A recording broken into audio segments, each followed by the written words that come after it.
Hotep, everybody. It is Sunday, February 11th, 2024, and this is our Super Bowl edition of the African History Network show. I'm your host, Brother Michael Imhotep. It's Sunday, February 11th, 2024, and the Kansas City Chiefs just beat the San Francisco 49ers 25-22 in overtime. So some of you all watched that game. As you all know, I haven't watched the NFL game since Colin Kapernick left the league, but we're going to talk about some things involving the Super Bowl on today's show. Many of you all saw Usher perform, and we know Alicia Keys came out and performed with Usher. Also, her performed with Usher as well, and Jermaine Dupri. So there was a surprising performances. CNN.com has this article. Yeah, Usher slayed that halftime show. So there was something for everybody, okay, in today's game. And the game went into overtime, and the Kansas City Chiefs prevailed in Super Bowl 58. Now, singer Andra Day, performed the Black National Anthem, Lift Every Voice and Sing, at the beginning of the game. And you know that for Super Bowl 57, Sheryl Raplh, who stars on Abbott Elementary, performed the Black National Anthem as well. In 2023, that was the first time the Black National Anthem, Lift Every Voice and Sing, had been performed actually at the game. In previous years, it was performed outside of the arena or pre-recorded. So Andra Day performed. I saw a clip of it on Instagram. Many people said she did a good job. Check out this article from people.com. Andra Day performs moving rendition of the Black National Anthem, Lift Every Voice and Sing, ahead of Super Bowl. So on today's show, we're going to deal with some history of the Black National Anthem, Lift Every Voice and Sing, written by James Weldon Johnson, who's a member of my fraternity, Phi Beta Sigma Fraternity Incorporated. And we're going to give you some background history on that. I'm going to share a excerpt of my appearance from February 2023, right after Super Bowl 57, when I appeared on Farajii Muhammad's show, The Culture. That was on February 13th, 2023. We dealt with the Black National Anthem being performed at the Super Bowl. We also dealt with ESPN's Chris Berman, sports analyst Chris Berman's comments about Abraham Lincoln. You remember in Super Bowl 57, you had the matchup between Patrick Mahomes and Jalen Hurts of the Philadelphia Eagles, both two African-American quarterbacks. Well, Chris Berman said that February 12th, which was the day that the Super Bowl fell on in 2023, he said February 12th was Abraham Lincoln's birthday, which it was, as opposed to focusing on this historic matchup between two African-American quarterbacks in the Super Bowl. So I'm going to share that excerpt from Farajii Muhammad's show, The Culture, where we discussed that. Also, we talked about the Black National Anthem. I talked about Jay-Z striking the deal with the NFL to produce the Super Bowl halftime shows and backdooring Colin Kaepernick, pushing Colin Kaepernick out the way. And remember, just a few years ago, Jay-Z put the word out to all the top entertainment acts, especially African-American entertainment acts, not to perform at the Super Bowl in support of Colin Kaepernick's protest. You see me wearing my Colin Kaepernick shirt here as well, okay? I'm wearing my Colin Kaepernick shirt also. Kaepernick taking the knee for social justice and the fight against police brutality and racism. And then in 2023, Rihanna performed at the Super Bowl. Now you have Usher performing at the Super Bowl as well. Okay, so we'll talk about that. And there's a good article from January 21st, 2024. Now, when it was announced that Andra Day was going to perform the national anthem, the Black National Anthem, I should say, the Black National Anthem, Lift Every Voice and Sing, there was outrage as NFL announces Black National Anthem, Lift Every Voice and Sing will be performed at Super Bowl for 4th year in a row. So in 2023, we saw this backlash from a lot of conservatives, and they said that the NFL is trying to divide the country. You had comments saying there's only one national anthem, things of this nature. Now, the NAACP named Lift Every Voice and Sing as the Black National Anthem in 1919, which was about 12 years before the Star Spangled Banner became the national anthem. It was passed in Congress and signed into law by Hoover. Lift Every Voice and Sing, often called the Black National Anthem, will be sung at Super Bowl 58. The NFL announced it will be performed by Grammy-winning R&B singer Andra and will be played alongside the Star Spangled Banner. So you had named the Negro National Anthem by the NAACP in 1919. The song references slavery and the hope for liberation. It was later adopted as a rallying cry during the Civil Rights Movement, according to the NAACP. The song was first played before NFL games in 2021 and has also been played at the last 2 Super Bowls. So you had Charlie Kirk, right-wing conservative Charlie Kirk, with Turning Point USA. He posted on Twitter, which is now X, the NFL has announced that the so-called Black National Anthem will be performed at the Super Bowl.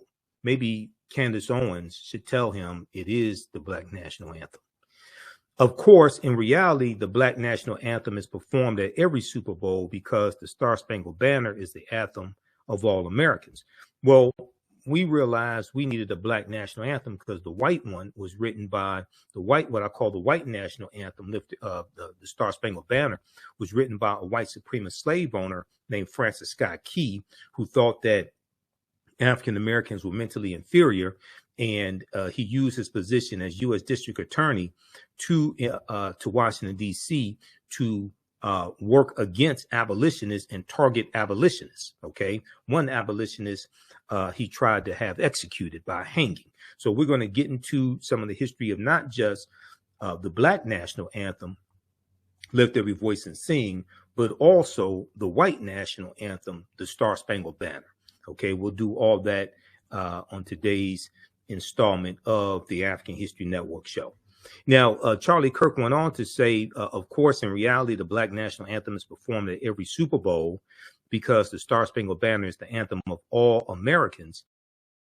The effort to create a Black anthem and a Black Independence Day, Juneteenth, is part of a wider project to divide Americans up race. Well, it is interesting that he says this because when you study the history of the Black National Anthem, it dealt with a hope for a better tomorrow. It dealt with understanding where African Americans came from, and is written about 35 years after slavery ends, and is written between 1899 and 1900, and we're going into a new century, and it's a hope for a better tomorrow. Okay, and are continuing to fight for justice, equal rights, etc. And there was a piece from CNN also that dealt with some of the history of Lift Every Voice and Sing.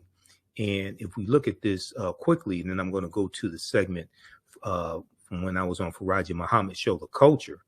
If we look at this here, what makes Lift Every Voice and Sing so iconic? This is from September 10th, 2020. September 10th, 2020. We look at this piece from CNN.com. And in it, it gives some background history. And here's a picture of James Weldon Johnson, who also organized the Silent March of 1917 for the NAACP. And you had 10,000 African Americans marching down Fifth Avenue in Manhattan, and they were fighting for a federal anti-lynching law, a federal anti-lynching bill, okay, 1917. Charlie Kirk doesn't want to discuss that. Well, when we look at this history here, it was adopted in 1919 as the Black National Anthem, okay? In 1900, when Lift Every Voice and Sing was composed, Black Americans were teetering on a fulcrum of history. The visibility and influence of African American traditions was growing, but Reconstruction efforts had failed to provide widespread opportunities for financial and educational advancement, because we know Reconstruction collapsed in 1877 with the Compromise of 1877. Moreover, racism stood ready to close any door Black achievers dared to open, generally speaking. Okay, now, among Black leaders of the day, education, artistic excellence, and the power of Black communities of faith were both forces of strength and precious keys to progress. To many men and women, like the Johnson brothers, okay, James Weller Johnson and his brother Rosamond Johnson.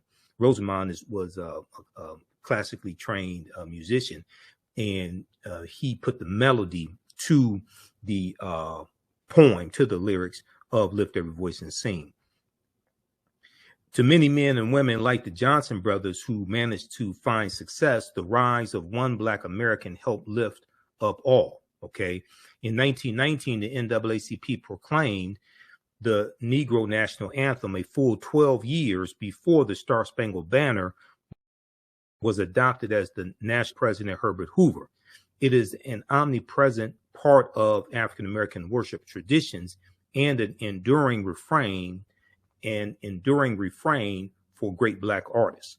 Okay, so read the rest of this piece here, and they show a picture of his brother also, John Rosamond Johnson, who was a composer. They show a picture of him as well here. Okay. This piece from CNN is called "What Makes Lift Every Voice and Sing So Iconic."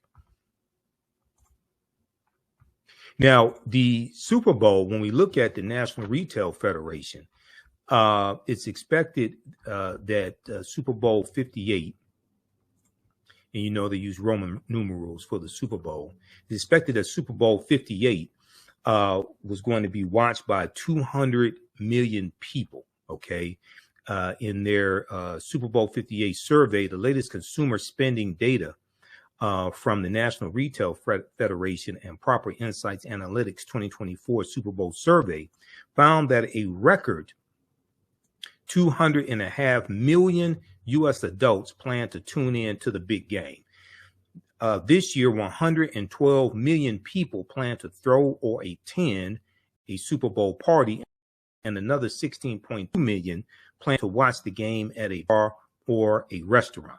Total spending on food and drinks, apparel, decorations, and other purchases for the day, for the Super Bowl, is expected to reach a record $17.3 billion, or $86.04 per person. So the Super Bowl is huge, huge business. We know that a 30-second Super Bowl commercial was going for $7 million also, $7 million. Visit my website, AfricanHistoryNetwork.com, AfricanHistoryNetwork.com. You can register for this new 10-week online course. So we're going to teach this on Sundays, normally 4 p.m. Eastern Standard Time. We're running late today. So as soon as I finish this broadcast, I was going to start the class about 5:30 p.m. today. Because it's a holiday weekend, I'm going to do a quick introduction to the class, so you could join us for that. Class is on sale, $80. You get 5 of my lectures free in digital download format, okay, when you register for this as well. Click right here, register here. You can do debit card, credit card, what have you. If you want to do it through Cash App, send it through, our Cash App is here, $ the AHN show through Cash App. You click on the link. It takes you here. And if you send it through Cash App, follow it up with an email. You can email me through the website right here. Contact the African History Network at the top. If you send it through Cash App, follow up with an email. Let me know you sent the registration through Cash App. And this is our official Cash App account, $ the AHN show, SHOW. When you go to it, it'll say Michael. These are some fake African History Network Cash App accounts that have been stealing money from us. I'm still trying to get them shut down. Here's our PayPal link right here. Also, okay. So this is African Empires, the Moors, and the transatlantic slave trade, 5,000 BC to 1800 AD. Okay, so this is a new 10-week online course that I'm teaching. I've been teaching online history classes going back to 2017, and I put these classes together, put together the curriculum. There are about 200 slides in this class, 80 to 100 articles that we reference, 15 books. You don't have to buy any of the books. I'll show you screenshots of the book as well. The content is PG-13. You can use this with your children, okay? And it's very engaging. It is interactive also. There's a class chat, so you can ask me questions in the class also. You can see me, I can't see you, so you don't have to worry about that. And very quickly, then we take our next pause. Brother Michael and Imhotep, Brother Michael, you talk about this, if we look at the racism piece, the level of colorism piece, I just found it to be interesting because I was looking on social media and it, I wanted to see, I like Kansas City. You know what I mean? I like Kansas City a lot. I think Patrick Mahomes he embodies the next generation of black quarterbacks in the league. But people were making it seem like we shouldn't be proud of both brothers. These are two young black men at the top of their game. And folks like, well, I'm going to black man from Philly because he's from Philly. He represents a black. Like, when did we get out of that? Brother Michael, what's your take? Well, yes, we still suffer from colorism. How's everybody doing? Thanks for having me back, Farajii. Yes, we still suffer from colorism. Yes, we still suffer from ignorance. And if we're saying that Patrick Mahomes is not black because he's biracial, we have to say Colin Kaepernick is not black. He's biracial as well. We have to say Frederick Douglass was not black because he was biracial. We have to say somebody like Bob Marley. Bob Marley was biracial also. So it's like you have to look. I think some people are making comments and don't follow football. And I don't follow football. I haven't watched the NFL game since Colin Kaepernick left the league in 2017. I didn't watch the Super Bowl, didn't watch the halftime show. I already told people I wasn't watching. I told Roland Martin this Friday. But when you have something like the Super Bowl, and it was viewed probably by about 192 million people, that was the estimation from National Retail Federation.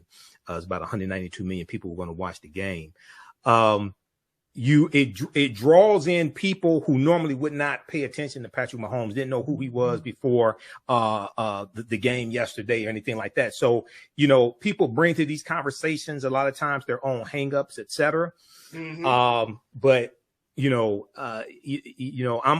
I'm more concerned about the attack by people on the right wing, like Lauren Boebert attacking the Black National Anthem being performed, saying there was one national anthem. But a lot of people don't know Francis Scott Key, who wrote the white national anthem, what I call the Star Spangled Banner. He was a white supremacist slave owner who thought that African people were mentally inferior and used his position as district attorney in Washington, D.C. to attack abolitionists. So it's like our priorities are not in order when we say things like that. I think, and we got to take a quick pause, and folks, I want y'all to chime in as we're talking to my brother Scotty, my brother Michael, and Imhotep. But I think that it just goes to show you, Scotty, that as much as we like to think that we are, knowledgeable, as much as we like to think that we have an understanding of some very, very deep issues, we really don't. We really don't. Like we are still very immature, and I'm not saying that to insult. I'm saying we're still on the baby level of understanding the complexities of race. We're still kind of working from a space of just emotion versus looking at facts and reasoning. What's your take very quickly? I mean, I love what Brother Marco said, about the different people who are biracial and things like that. But like, when I say you play the fence, it's like, some people want you. I hated to see Colin Kaepernick, lose what he stood for something and lost it. Right. But you could be like, black people who are like, like darker people, like, I respect that because he identifies with. We feel like he identifies with the black side, like, yeah. Yes, exactly, he does. You know what I'm saying? Mm-hmm. Because he could have been. He could have been cool with just saying, you know what, I feel this way, but I won't stand on it. But he could move like that, even if he didn't, you know what I'm saying? So, but I get it. I get it, man. It's very deep though. Like you said, Farajii, it's so deep, and we're at the tipping point because, you know, for us as Black people, I mean, you know, just in general, color, whatever, you know, we want things to look a certain way, and we want it to come out a certain way, and we want it to be done a certain way. And sometimes it doesn't always look the way we want to, and we kind of push back on it. Absolutely. Folks, we got to take a quick pause. When we come forward, we're going to continue the conversation with Scotty and Brother Michael and Imhotep. And, of course, with you, make sure you post your comments in the chat. Streaming live on YouTube, blackstarnetwork.com, Facebook, as well as we are definitely streaming live on Amazon News. Stay with us. More conversation about the Super Bowl up next here on The Culture on the Black Star Network.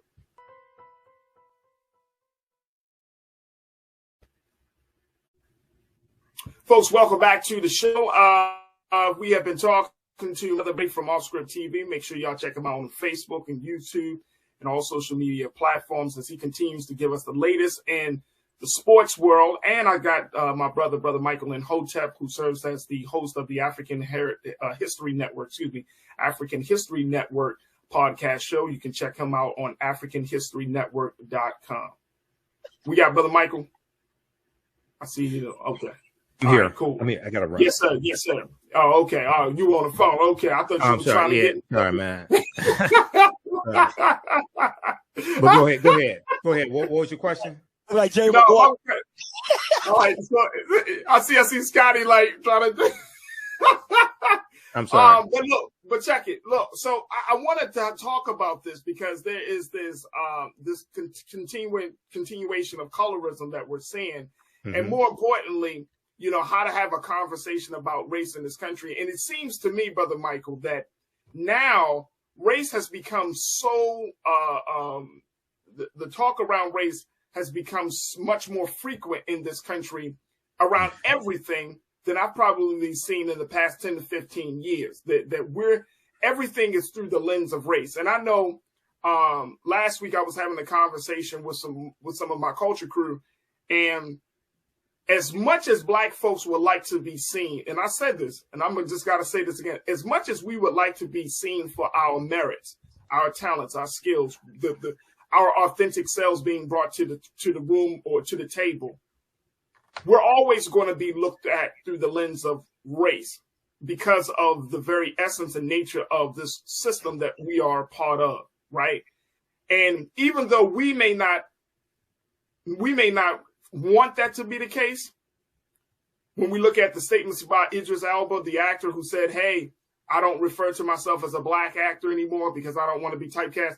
Like, that's all well and good for us to be at a place of evolution on an individual level, but that doesn't reflect the institutional view of how people see us. When you're talking about the NFL, what's the institutional view of Black football players? When you're talking about Hollywood, what's the institutional view?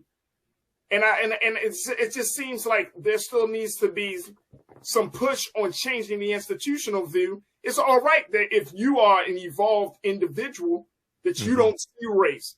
Oh, I don't refer to myself as this. Oh, no, but the institutions and the systems that we are part of still see you that way. Yeah, so it's important to make a distinction between race and racism.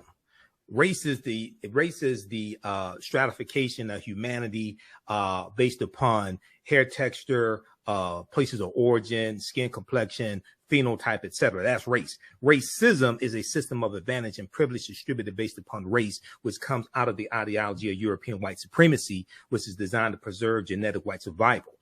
Racism occurs when one race of people control the majority of the wealth, power, resources, benefits, privileges, land, access to education, access to opportunity, media, jobs, healthcare, etc. And they use that to marginalize, subordinate, and do harm to another race of people. So race is one thing. Race is just classification. Racism is a power structure designed to preserve genetic white survival and maldistribute wealth, power, and resources into the hands of Europeans. So with Idris Elba, I can understand him saying he's not confused. He knows he's a Black man. Right. But when we talk about actors, he wants to be looked at as an actor as opposed to his race first. I can understand. I get that.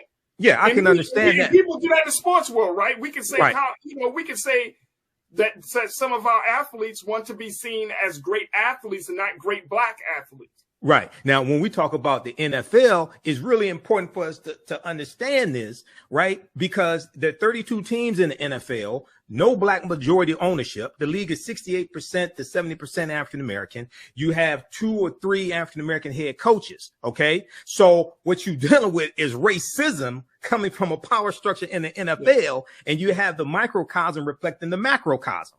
And you have the average career in the NFL is 3.5 to 3.6 years. And then there was just a study from Boston University that showed out of 376 deceased brains analyzed, 91.7% had chronic traumatic encephalopathy. Okay. So you have to, so what we're looking at is racism within the NFL. And at the same time, Colin Kaepernick is still banned from the NFL, who wanted to bring attention to racism in the macrocosm.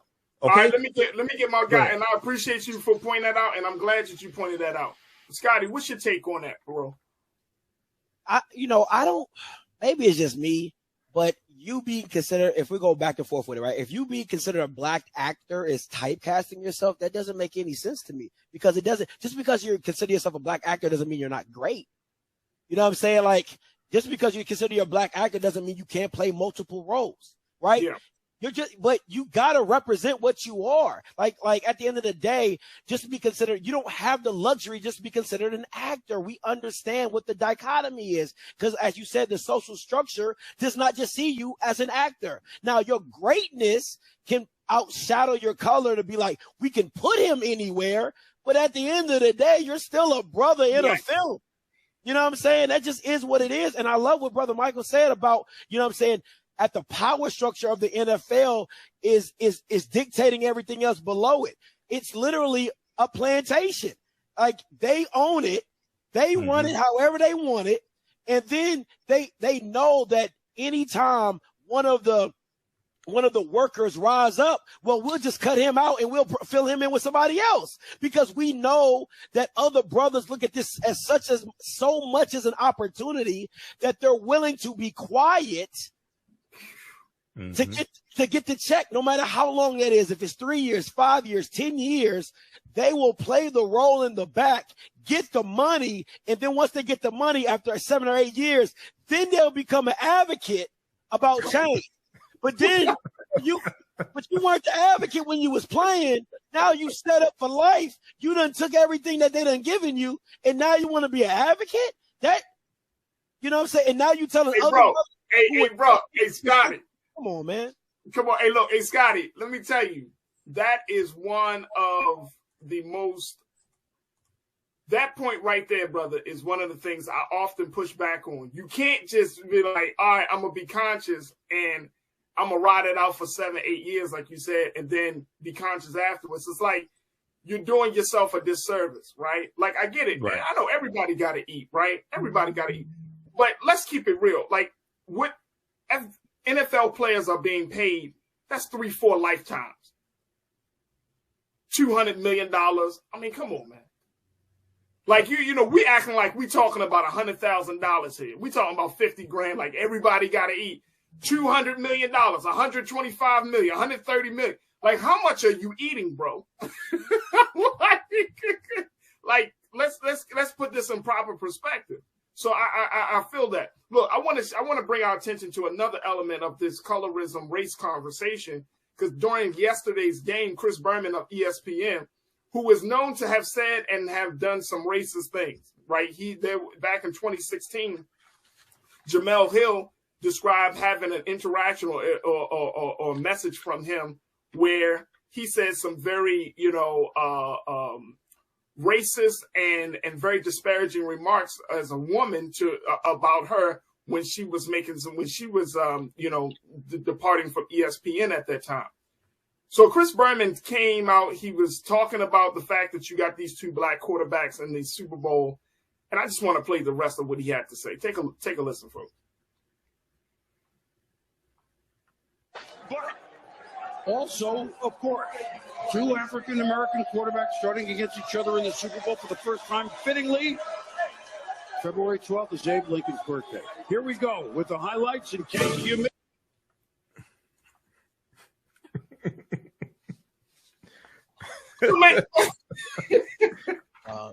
You can't make this stuff up, bro. You can't make this stuff up, man. The man said fittingly February 12th is Abe Lincoln's birthday. Like, right. Hey, thank him for these 2 black quarterbacks for playing in the NFL. Because if it wasn't for Abe Lincoln, and you know what he did for them black people. You can't make this stuff up, bro. Who the hell? Right. This first guy, Scott. Michael, I know you want to unload, right. brother. No, please give it to Brother Mike. I know he's about to stop. I will happily sit back. And yeah, it seemed like this was a slight, and he's doing this in Black History Month also. Okay, come on. So he's saying this during Black History Month. Now, just so people understand, the reason why Black History Month was originally the second week of February as Negro History Week was partly because the second week in February contained Abraham Lincoln's birthday. Dr. Carter G. Woodson created this because African Americans were already having celebrations in our communities, celebrating Abraham Lincoln's birthday. And then Frederick Douglass' assumed birthday is February 14th. So it's because of those two birthdays and celebrations were already taking place in our communities. This is why Dr. Carter G. Woodson inserted the new cultural holiday within the second week of February. So it appears what he's trying to say is, well, if it hadn't been for Lincoln, who, freed the slaves, we wouldn't have these 2 black quarterbacks. But that's a misunderstanding of the Civil War. African Americans took up arms and we freed ourselves. Okay. We fought there's almost 200,000 of us that fought in the Union Army and the Navy. And they let African Americans fight on behalf of the Union when their backs were against the wall and they were being beaten by the South, or by the Confederacy. And even with the Emancipation Proclamation, even though it did not free the enslaved Africans because the Union had no authority to dictate to the Confederacy what they could do, it was a military strategy designed to bring the South back into the Union and rob the South of their largest asset, which were the enslaved Africans. They had about 3 million of them or so in the Confederate States of America, the CSA, the Confederacy. And the preliminary Emancipation Proclamation was September 22nd, 1862, the year before. And it stated that if those areas in rebellion, those territories in rebellion did not come back into the Union by January 1st, 1863, they would be allowed to keep their slaves. Now, it exempted Maryland, Missouri, Kentucky, and Delaware, the border states. They were allowed to keep their slaves, and Maryland did not abolish slavery until November 1st, 1864. So almost 2 years after the Emancipation Proclamation. So a lot of this is mythology surrounding Lincoln, okay? Lincoln was not an abolitionist. Here's the thing, Brother Michael. Yeah. What was the point? That was a slight. That was an attack.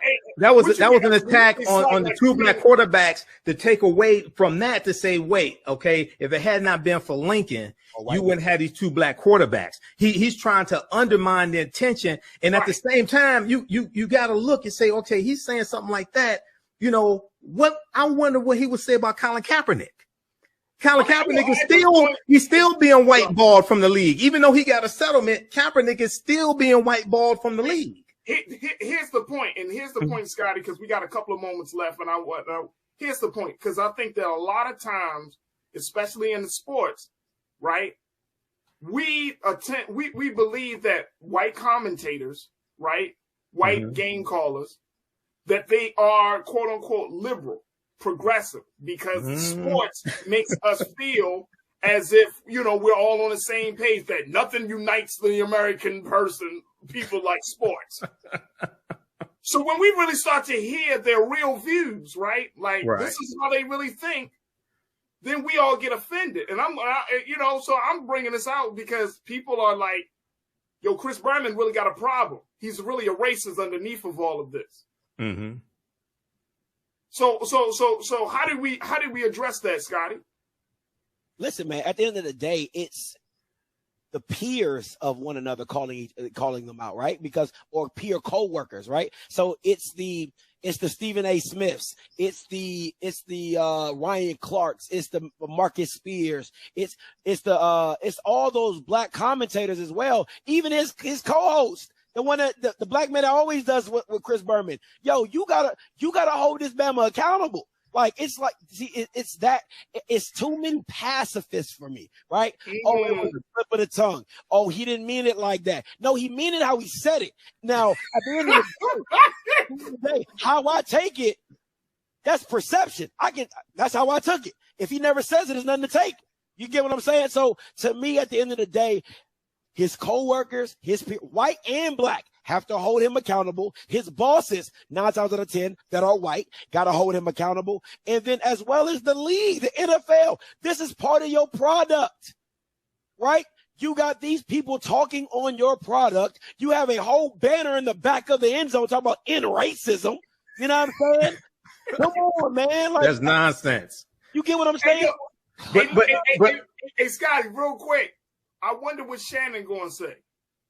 I don't think I watched him this morning. I don't think he caught it. But he better say something. Somebody better say something. But you gotta. This is crazy. Yeah. What you say, bro, Michael? I wonder what Jay-Z's going to say. Remember, Jay-Z was co-opted by the NFL back in September 2019. And I told people, I did a YouTube video September 2nd, 2019. I told people that they brought Jay-Z in, gave him this deal with the NFL to get the top black acts because he put the word out prior to that not to perform at the Super Bowl. Okay, right. So a lot of top black acts didn't perform. In that year that they had Maroon 5 perform, they had terrible ratings. All right. And then I said they're gonna be able to, because of Jay-Z, he's gonna make it all right for the top black acts to perform. Who performed yesterday? Rihanna. I told people what's gonna happen. So I wonder what Jay-Z's gonna say. Because Jay-Z said the deal, he said the deal with the NFL, he said that's the next step in the social justice movement. Talking about Colin Kapernick, he said this is the next step. You can't determine what the next step is because you weren't involved in it in the first place. I'm riding with you on this. I'm riding with Scotty on this. If black commentators don't say something, right? Black Twitter is already saying stuff. But if black commentators don't say something, I ain't talking about Jason Whitlock. Right. Oh, no. I'm talking about that's white supremacy through ventriloquism, Jason Whitlock. Right there, that Negro. Black commentators, right? And look, the crazy part is we don't have that many strong black sports commentators on these mainstream programs. I look, trust and believe. I listen. Right. Like I listen to Nate Burleson, I listen to Michael Strahan, I listen to Shannon. You know what I'm saying? Like who's really talking? The culture. You feel what I'm saying? They'll get paid by white people, man. So they can only get so much. They can only go so far. They only can go so far. But that's why I said, let me hear what Shannon got to say. Because I know Shannon, he can write his own ticket anywhere at this point, right? Yeah. So it's like, I'm with Scotty on this. Like, if you don't say something, this is ridiculous. You had this dude literally say, Abe Lincoln's birthday is today when you talking about two black quarterbacks. Like that is, if that don't. Asinine, bro. Asinine. That feeds into the mythology. That is, and I mean, not the 77% black. How many black people still watch the NFL, right? How many black people still watch? Out of 192 million, what's the breakdown of the demographics? How many women still watch the NFL? They were showing a watch party in Ghana. They were showing it's international. It's international. Listen. Go ahead. I'm sorry. No, you're good, brother Mike. Like they showed that it was, look at this watch party and this party. I'm like, it's you don't get it right, bro. Come on, man. I talked to a sports writer from Forbes magazine, from Forbes.com last week, and this is the older brother. He's been a writer for sports for 40 years, he's told me. They haven't gotten it right. And he said the reason they haven't gotten it right is because they don't want to get it right. Right, exactly. It's not that they can't. It's not that they don't have the brilliance. It's not that they don't have the black men and black women to be behind the scenes to help shape this news. They don't want to get it right. There's a story right now, and I'm sure, Brother Michael, you've seen it too. Scotty, I'm sure you probably talked about it.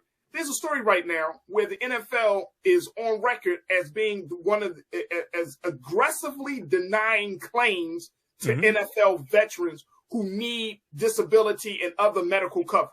Yep. Men who have put their lives out on the line, men who have given their bodies to the game, and the NFL is still aggressively denying them health care claims and coverage and insurance coverage. Real quick, you can probably talk about this sometime next time.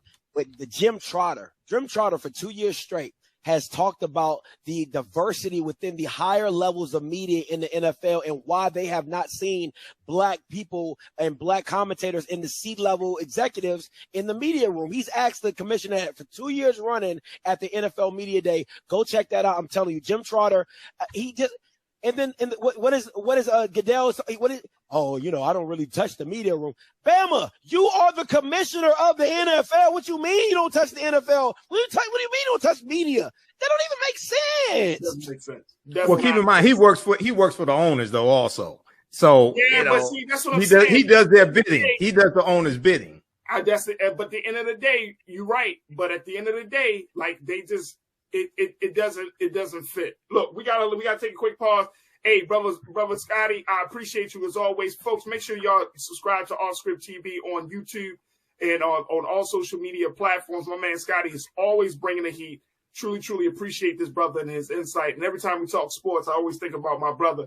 And I'm bringing him in on all of these conversations. And make sure y'all follow him on all social media strategy platforms. Hey, brother Scotty, thank you so much for checking in today. Hey, anytime, Farajii. Thank you, brother Mike. Absolutely. Hey, thanks, Scotty.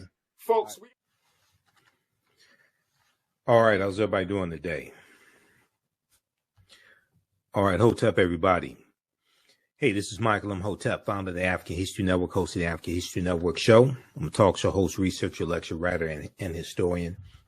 So some of you all saw me today on Farajii Muhammad's show, The Culture, on the Black Star Media Network. I was on this show Monday, February 13th, 2023. And we talked some about the Super Bowl and some aspects of it. And one of the things that I brought up was backlash that the NFL was getting for having Raplh of Abbott Elementary perform Lift Every Voice and Sing, which is the Black National Anthem.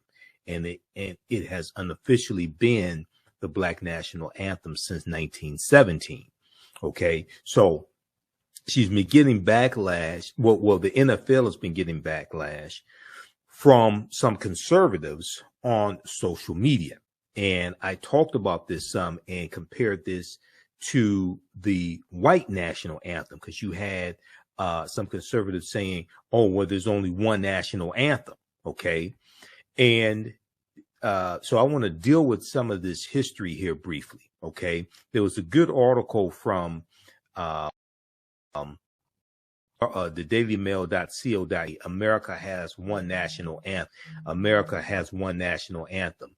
NFL fans debated as Black National Anthem Lift Every Voice and Sing is sung at Super Bowl 57.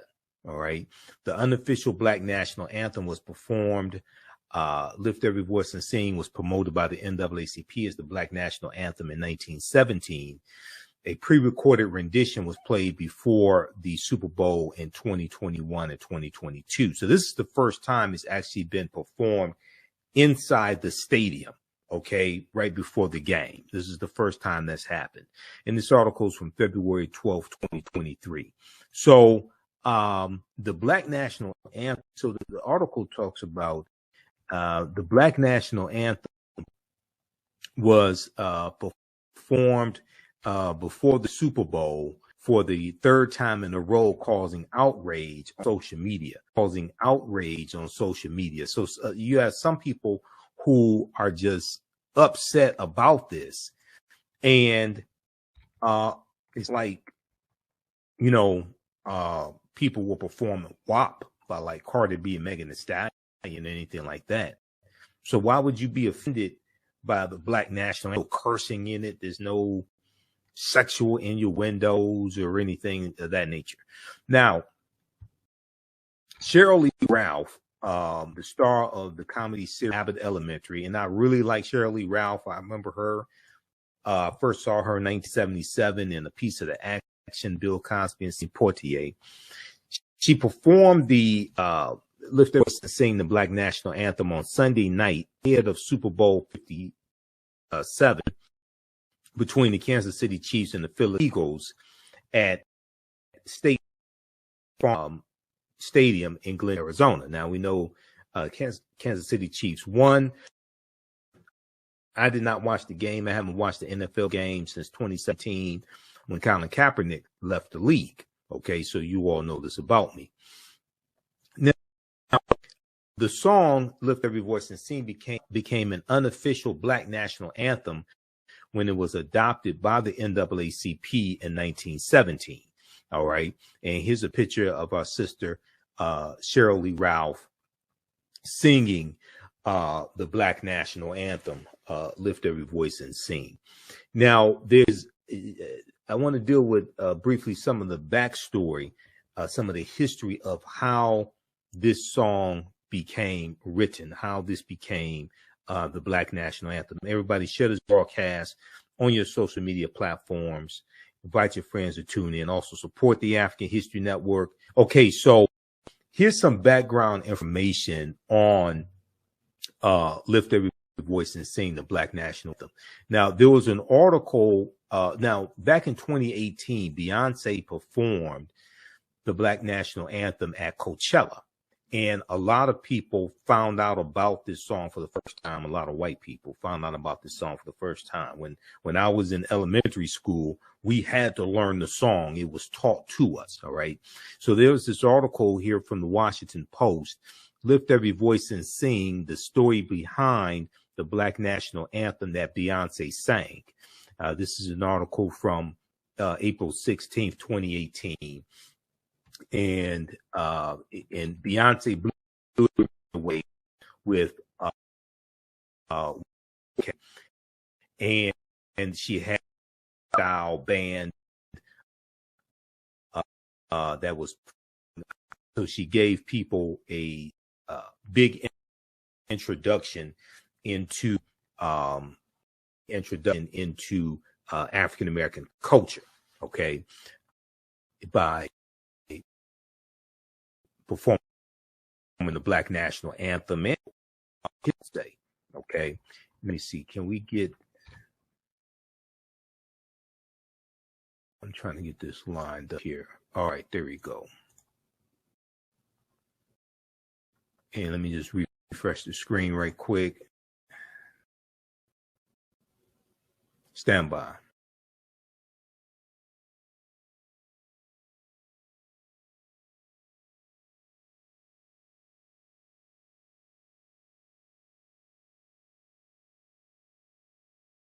Okay, let's continue here. All right, let's continue. Okay, so this article gives some background information, and I deal with some of this history in some of my lectures also. So the lyrics were written by James Weldon Johnson. Okay, James Weldon Johnson in 1899, and they were recited or performed for the first time. Look at some of the backstory of this. I'm going to reference one of my PowerPoint presentations because I deal with this in some of my lectures. Lift Every Voice and Sing. Let me pull this up here just a second. Lift Every Voice and Sing History. Now, the song was embraced as a hymn in churches and performed at graduation ceremonies and in school assemblies. Let me back up here. Okay, so Voice and Sing, the Black National Anthem, was written by James Weldon Johnson in 1899. James Weldon Johnson just so happened to be a member of my fraternity, Phi Beta Sigma Incorporated. Just so happened to be a member. Okay. It was James Weldon Johnson who also named the Red Summer of 1919 the Red Summer because he said the streets of America were flowing with blood. James Weldon Johnson was also the man who helped to organize the Silent March in 1917, where you had 10,000 African Americans marching up and down Fifth Avenue in Manhattan because they were fighting for a federal anti-lynching law, a federal anti-lynching bill. Okay, and that was right after the East St. Louis race riot of 1917 also. Okay, so we know it took us 122 years to get a federal anti-lynching bill passed. It took 122 years for us to get a federal anti-lynching bill passed. A federal anti-lynching bill was first introduced in the House of Representatives in 1900 by Representative George Henry White of North Carolina. He was a Republican. He was the only African American left in Congress because Southern states had changed their state constitutions to impose poll taxes and literacy tests and suppress the African American vote. Okay, so it took us 122 years. It was in 2022 that the Imhotep anti-lynching bill passed both the House and the Senate and was signed into law by President Joe Biden. All right, so James Weldon Johnson was in 1899 a young poet named James Weldon Johnson. He was also a school of African American birthday in our Lincoln's assassination, the year after Lincoln's assassination. And hold on just a second. Let me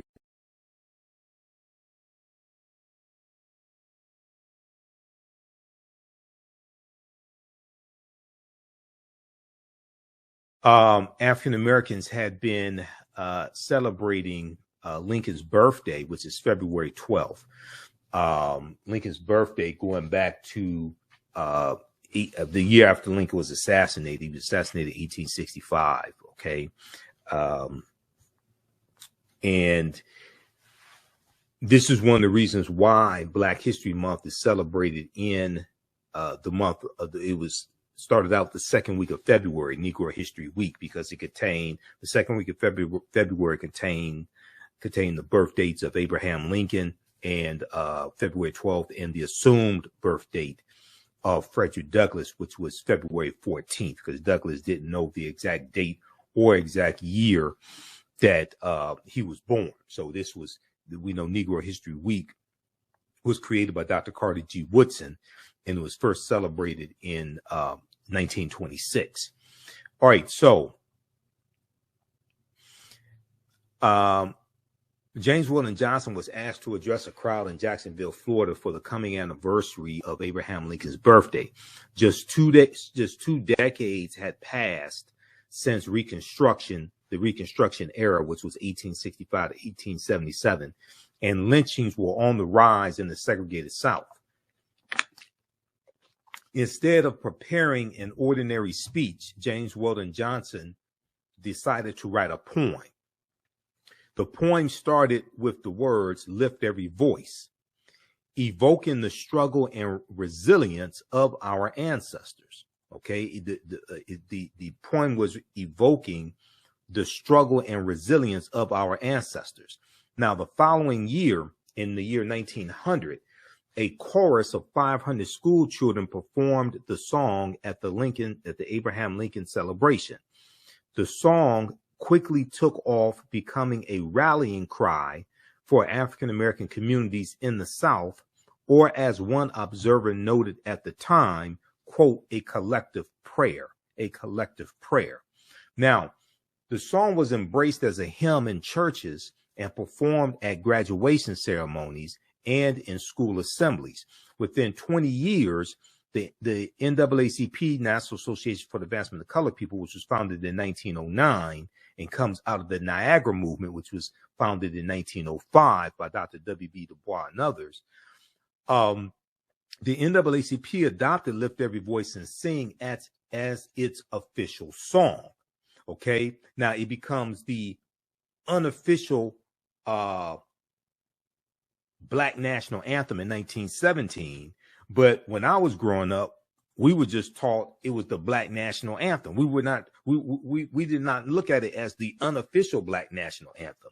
I think you have some white people in the media who say it's the unofficial Black national anthem, but growing up and it being us singing it in elementary school, high school, and then at African cultural events, African centered events, we never said we're going to sing the unofficial Black national anthem. No, we said we're going to sing the Black national anthem, period. So I think you have white writers, and you may have some African-American writers who are influenced by white people who buy into this and say it's the unofficial Black national anthem.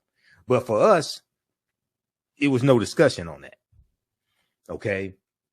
There was no doubt this was the Black national anthem. Now, it was embraced as a hymn in churches and performed at graduation ceremonies and in school assemblies. For generations to come, it would be known widely as the Black national anthem. Lift every voice and sing the story. So check out the rest of this article here from the Washington Post. Lift every voice and sing the story behind the Black national anthem that Beyonce sang. Lift every voice and sing the story behind the Black national anthem that Beyonce sang. This is from the Washington Post from August 16th, 2018. Okay, so check out that article. All right, so Beyonce introduced, who won 32 Grammys also, right? Beyonce to make a lot of people aware of the Black national anthem. Now, Sheryl, who's phenomenal in her own right, sings it at the Super Bowl, okay? And you have a lot of conservatives in this era of attacking critical race theory, attacks on African-American advanced placement, African studies courses, attacks on Black History Month, and books being banned in schools dealing with Dr. King and Rosa Parks and Ruby Bridges, etc. Okay. In this whole climate, now at the Super Bowl, okay, which was probably watched by about 192 million people, was expected. The National Retail Federation estimated that 192 million people, 92 million Americans would watch the would watch the Super Bowl. Okay. All right. So then you have Sheryl performing, and you had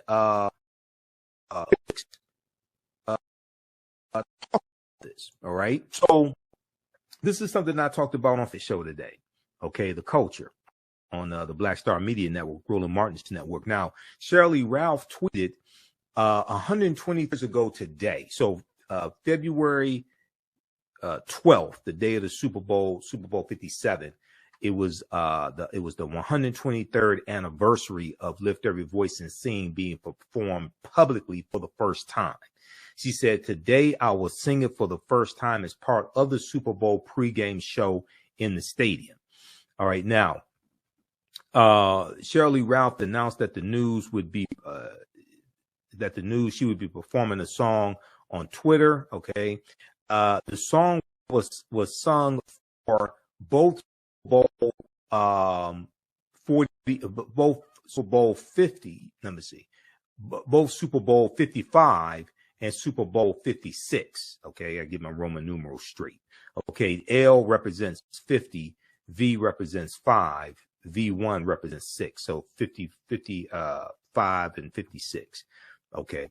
The song was sung before both Super Bowl 55 and 56, performed by Alicia Keys in 2021 and performed by Mary Mary in 2022. However, Sheryl was the first person to have sung the song on the actual field inside the stadium, because with Alicia Keys, it was pre-recorded. They showed the video before the Super Bowl game. It was pre-recorded. For Mary Mary, they performed live, but they performed outside of the stadium. Okay. Sheryl Ralph was the first person to have sung the Black National Anthem actually on the Super Bowl field inside the stadium. Both previous performances were broadcast as pre-recorded clips. Now, the song was originally a poem written by James Weldon Johnson, a former leader in the NAACP. Its lyrics describe the struggles, aspirations of African Americans at the turn of the century. Okay, because he wrote it in 1899. Okay, so 1899. I mean, that's just 4 years after. It's just 4 years after Frederick Douglass dies. Frederick Douglass dies in 1890. Okay, and you're talking about so chattel slavery ends in 1865. So you're talking about 34 years. You know, the chattel slavery ends. All right, so they were looking at this is coming up on the turn of the century, and they're looking toward the future, understanding the past. And you still have former slaves alive in 1900. Okay. Harriet Tubman didn't die till 1913. Booker T. Washington didn't die till 1915. These are two of the most prominent former slaves who were still alive after Frederick Douglass dies in 1895. So this is the whole climate that James Weldon Johnson writes this song. All right, now, here's Mary Mitchell. That's Rihanna. Okay. And you know, I talked on the African History Network show Sunday how Jay-Z did the NFL did a backdoor deal with Jay-Z, the co-op Jay-Z to bring him in to direct the Super Bowl halftime shows, and so he could bring on the top black artists after he told the top black artists like Rihanna not to perform because of Colin Kaepernick's protests. I predicted what was going to happen back when in my YouTube video that I did September 2nd, 2019. I told you what was going to happen. I told you that was a backdoor deal to undermine Colin Kaepernick's protests. So here's Mary performing also in 2022 ahead of the Super Bowl. Okay, unlike Sheryl Ralph, they performed outside of the stadium, and the performance was recorded in advance. And here's our sister Alicia Keys. Now, dumbass Lauren Boebert, who's probably I don't know if she's exactly a coup plotter, but she's a coup plotter sympathizer. Okay, Republican from Colorado. She won by less than 1,000 votes. I think it was something like 250 votes. She won re-election. This dumbass. She said America only has one national anthem. Okay, why is the NFL trying to divide us by playing multiple? Do football, not wokeness. Okay, now I would expect Lauren Boebert to say that America has one national anthem because she's referring to the white national anthem. The Star Spangled Banner, written by a white supremacist slave owner named Francis Scott Key, who used his position as the district attorney in Washington, D.C. to attack. He tried to have one abolitionist named Reuben Crandall executed by hanging because Reuben Crandall was caught with anti-slavery pamphlets. So Francis Scott is the man who wrote the Star Spangled Banner in it's about September 1814 during the War of 1812. And I call it the white national anthem when you understand the history behind it and who wrote it. It's about white people, for white people, written by white people. It's not just the third stanza. The third stanza that says no refuge for the hireling or the slave. No, it's not just the third stanza. The entire song is a white supremacist song when you understand who wrote it and the history behind it. Okay, I've done presentations on this in the past, so this ain't gonna be as long as the other ones. But just understand, okay? Because some people are confused. Why you call it the white national anthem? Go study the history of it. I'm going to reference an article about Francis Scott Key in just a minute here. So when I see people like Lauren Boebert, okay, Republican, coup plotter sympathizer, America has only one national anthem, and she's attacking Black national anthem. You know, I understand why. And this is a lot of this also do with the fear of the browning of America, because you have some white people who want African Americans to see reality through the eyes of Europeans. Now, it happened at the same time that NFL player Colin Kapernick famously refused to take a knee as the Star Spangled Banner was sung. Okay, so that started basically August 2016, Colin Kaepernick's protest. He started sitting out on the bench, then he started taking a knee. On social media, reactions to the news that Anthem would be sung for the third year in a row at the Super Bowl were mixed. Colorado Republican dumbass Lauren Boebert said on Twitter, America has only one anthem. Her critics attacked her, however, suggesting that her tweet showed more division than the inclusion of the anthem. Luke Zaleski, Zaleski, legal affairs editor for Condé Nast, accused the politician of hypocrisy. The gaslighting is the fact that that she's using the concept of unity to divide. The gaslighting is the fact that she's using the concept of unity to divide. She's doing a grievance contrived to irk and produce of further fracturing society, he wrote. Now, another person noted that not only is it Black History Month, and Black History Month was never designed for this month to be when we study our history, just so we understand.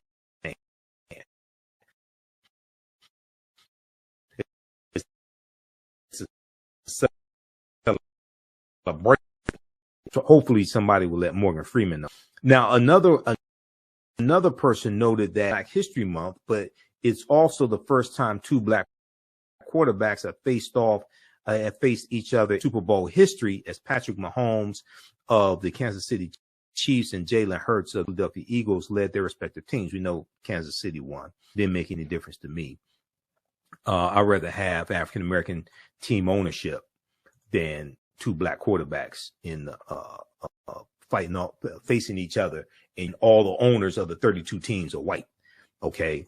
And then you got one that's Pakistani American, but he's passing for white. Now, the song is meaningful to African Americans. It's also a historic game with two Black quarterbacks, the first time ever. Get over yourself and your ridiculous white grievances. If you don't like it, don't watch. Simple. They tweeted. Okay, here's Sheryl. All right, our sister Sheryl Ralph. Now, Laverne Spicer said the Black national anthem is the Star Spangled Banner. The white national anthem is the Star Spangled Banner. The national anthem is the Star Spangled Banner. If you live in the United States, your national anthem is the Star Spangled Banner. Okay. Now it took, if I remember correctly, it took dozens of tries the Star Spangled Banner to become the national anthem, number one. But number two, if you actually understand history, then the Star Spangled Banner for African Americans is not something that we would claim in our right minds, and it's not something that we should claim. Okay, because it is a anti-African American song.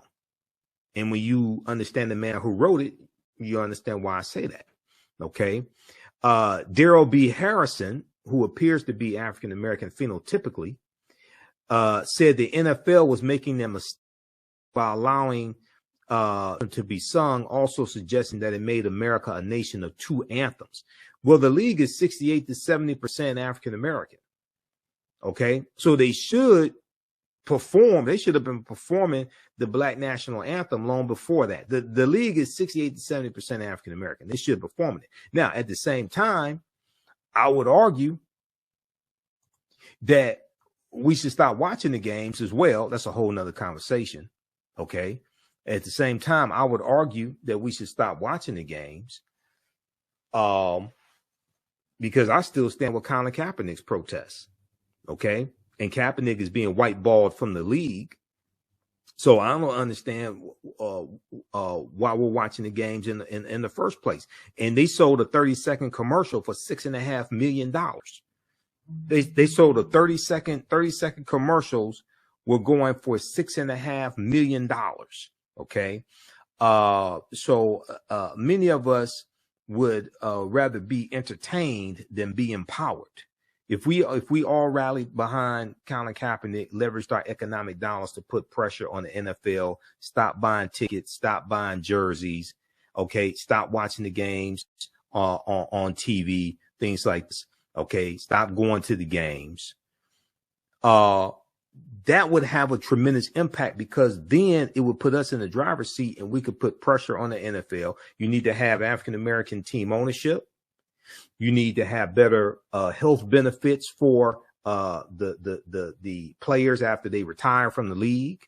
Okay. You need more African-American head coaches. There's only like 2 or 3 African-American head coaches in the league, but we'd rather be entertained than be empowered.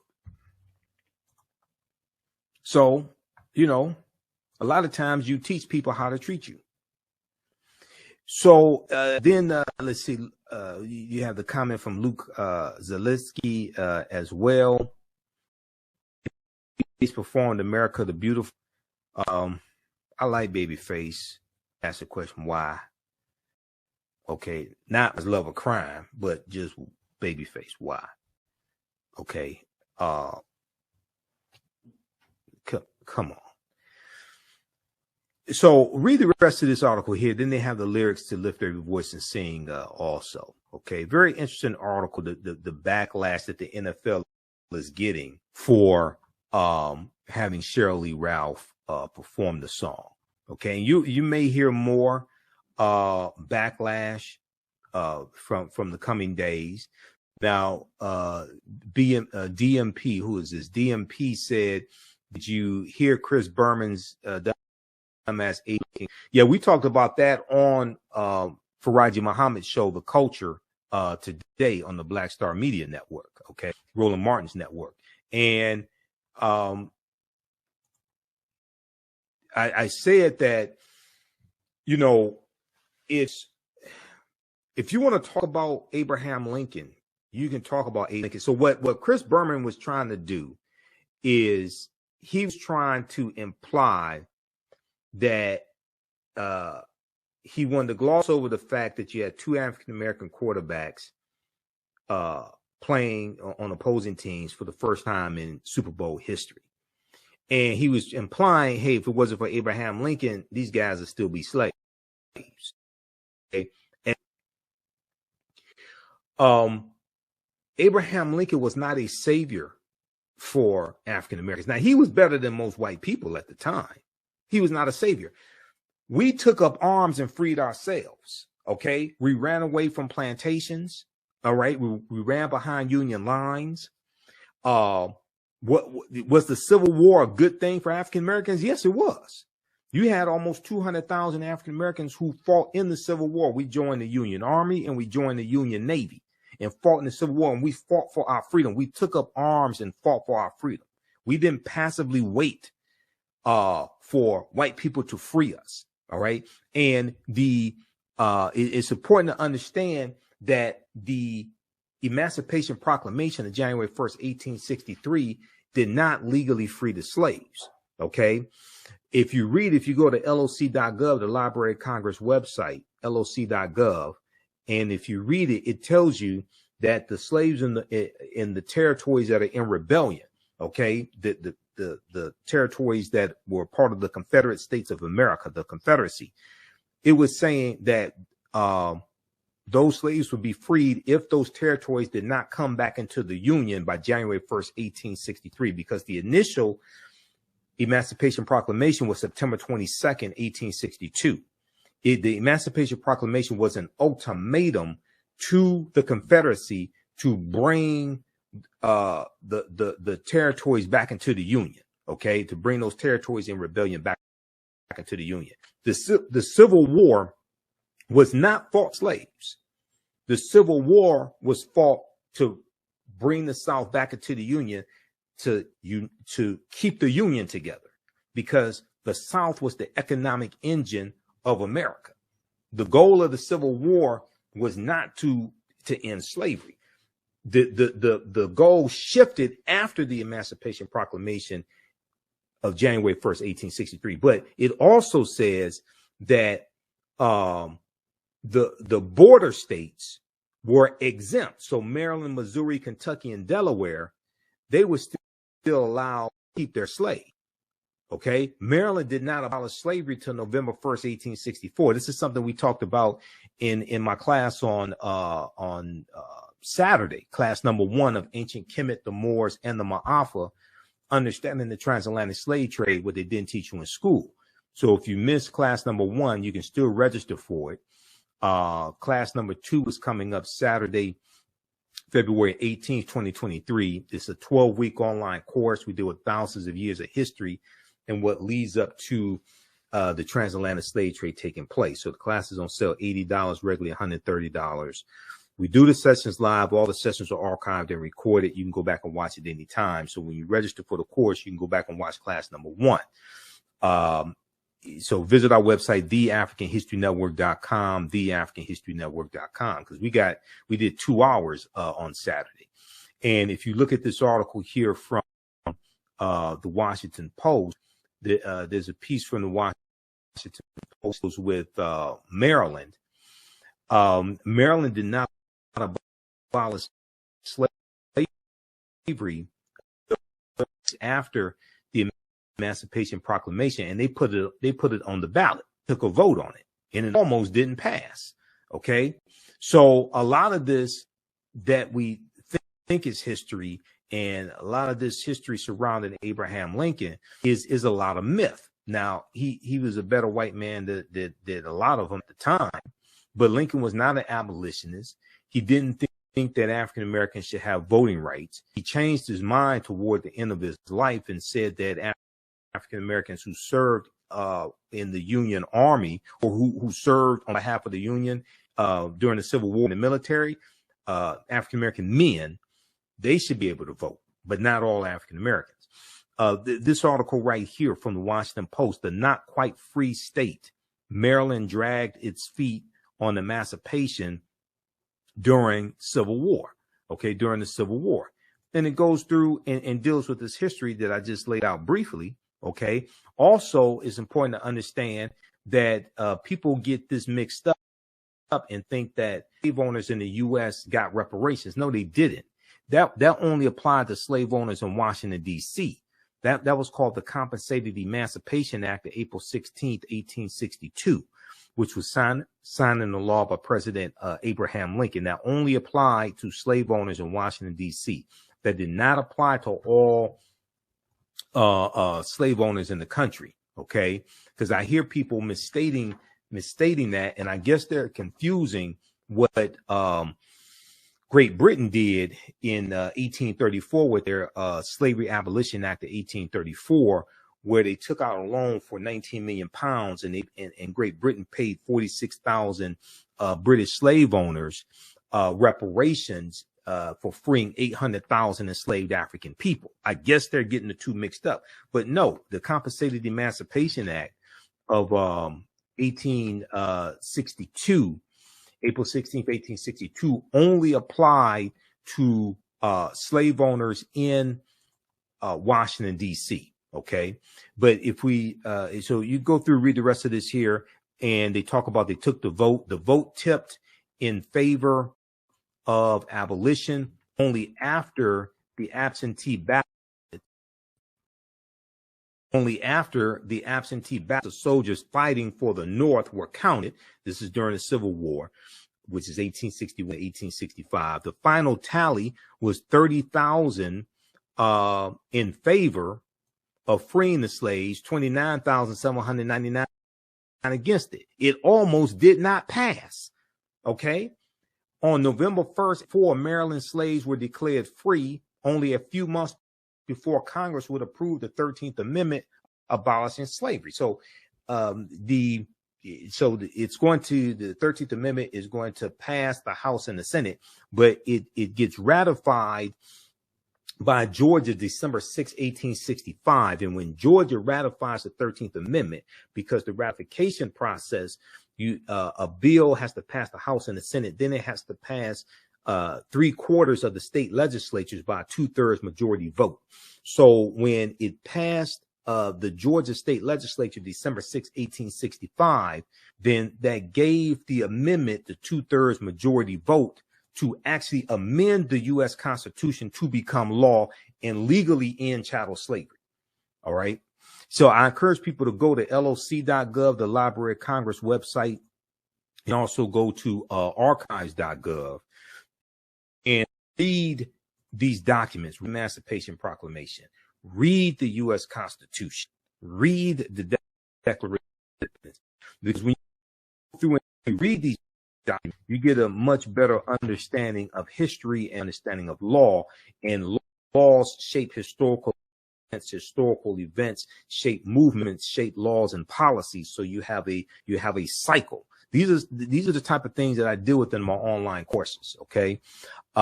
So how's everybody doing? Give us a thumbs up, give us a heart, give us a like on this broadcast. How you like this type of information? Follow us on our fan page, The African History Network, The African History Network. Okay, I'm Michael Imhotep, founder of the African History Network, host of the African History Network show. I'm a talk show host, researcher, lecturer, writer, and historian. I've been studying history 32 years. So I speak all across the country. You see me on Roland Martin Unfiltered on Fridays. So I provide political analysis and historical analysis on Roland Martin Unfiltered. And on Mondays, I'm on Farajii Muhammad show, The Culture. So I was on his show today. All right. And we have Sister Felicia watching us. Sister Felicia is with Hapi. Sister Felicia and Brother Taiki Grant, directors of the film Hapi, The Role of Economics and Development of Civilization. And they just had the Hapi Day of Excellence. We had Brother Taiki on the show, on the African History Network show. Visit my website, AfricanHistoryNetwork.com, AfricanHistoryNetwork.com. You can register for this new 10-week online course. So we're going to teach this on Sundays, normally 4 p.m. Eastern Standard Time. We're running late today. So as soon as I finish this broadcast, I was going to start the class about 5:30 p.m. today. Because it's a holiday weekend, I'm going to do a quick introduction to the class so you could join us for that. The class is on sale, $80. You get 5 of my lectures free in digital download format, okay, when you register for this as well. Click right here, register here. You can do debit card, credit card, what have you. If you want to do it through Cash App, send it through our Cash App is here, $ the AHN show through Cash App. You click on the link. It takes you here. And if you send it through Cash App, follow it up with an email. You can email me through the website right here. Contact the African History Network at the top. If you send it through Cash App, follow up with an email. Let me know you sent the registration through Cash App. And this is our official Cash App account, $ the AHN show, SHOW. When you go to it, it'll say, Michael, these are some fake African History Network Cash App accounts. They've been stealing money from us. I'm still trying to get them shut down. Here's our PayPal link right here also. Okay. So this is African empires, the Moors, and the transatlantic slave trade, 5000 BC to 1800 AD. Okay. So this is a new 10-week online course that I'm teaching. I've been teaching online history classes going back to 2017. And, I put these classes together, put together the curriculum. There are about 200 slides in this class, 80 to 100 articles that we reference, 15 books. You don't have to buy any of the books. I'll show you screenshots of the book as well. The content is PG-13. You can use this with your children, okay? And it's very engaging. It is interactive also. There's a class chat, so you can ask me questions in the class also. You can see me, I can't see you, so you don't have to worry about that. I want to go back to this topic here. Now, I want to deal with a little history of Francis Scott Key. Okay. First, let me show you this. Read this article here. I deal with this in my second class. This deals with the Compensated Emancipation Act of April 1662. People confuse and think paid reparations to all slave owners in the U.S. No, they did not. They only paid reparations to slave owners in the District of Columbia, which is Washington, D.C. Okay. So check that out. And there's other sources on that as well. Okay. The this has it here. National Archives, District of Columbia Emancipation Act. This is the U.S. National Archives.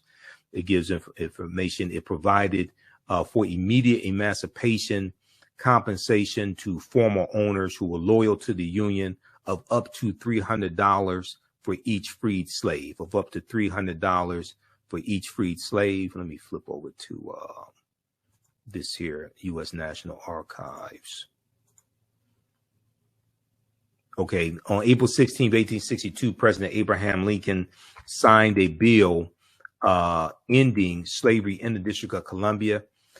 The act brought to a conclusion decades of agitation aimed at ending white slavery. Decades of agitation aimed at ending white slavery. At ending what anti-slavery advocates called the national shame of slavery in the nation's capital.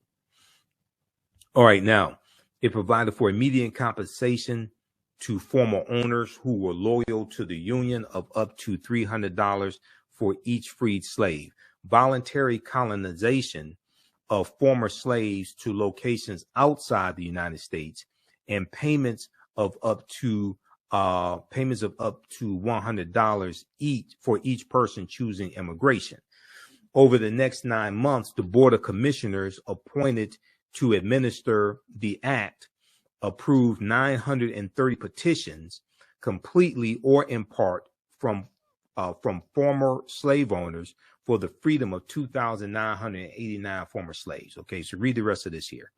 That did not apply to all slave owners in the U.S. It only applied to those in the District of Columbia. Okay, that's why it's called that's the Compensated Emancipation Act, April 16th, 1862. All right. S. Rep said, good information. We need most of us to know this, what really happened. Yep, I agree. That's why it's important to support the African History Network, because this don't happen with no resources. Trust me, it takes a lot to finance the African History Network, and we're dealing with a lot of financial challenges this week that I have to take care of. If you want to support us, also $ the AHN Show through Cash App, $ the AHN Show through Cash App, and through PayPal, paypal.me/the AHN Show. We have the information on the homepage of our website, also theafricanhistorynetwork.com. All right, now I want to look at there's a good article that I deal with when I teach about Frank Key. I've done a presentation dealing with the history of the national anthem and also Kaepernick's protests as well. And okay, so this article here is called "Where's the Debate on Francis Scott Key's Slaveholding Legacy?" This is from SmithsonianMag.com. This is the official website of the Smithsonian Institute. Where's the debate on Francis Scott Key's slaveholding legacy? Okay, this is from July 1st, 2016 by Christopher Wilson, who's Director of Experience Design, National Museum of American History. During his lifetime, abolitionists ridiculed Francis Scott Key's words, sneering that America was more like the land of the free and the home of the oppressed. Sneering that America was more like the land of the free and the home of the oppressed. Okay. For the sake of time, I want to fast forward through this and get to the portion that I want to talk about. All right. Now, in 1814, this during the War of 1812, Francis Scott Key was a slaveholding lawyer from an old Maryland plantation family who, thanks to a system of human bondage, had grown rich and powerful. Now, this is Francis Scott Key right here, the man who wrote he named it The Defense of Fort McHenry. The Defense of Fort McHenry. It started out as a poem, and it was about a battle during the War of 1812. The War of 1812 was 1812 to 1814, and the U.S. was fighting against Great Britain once again.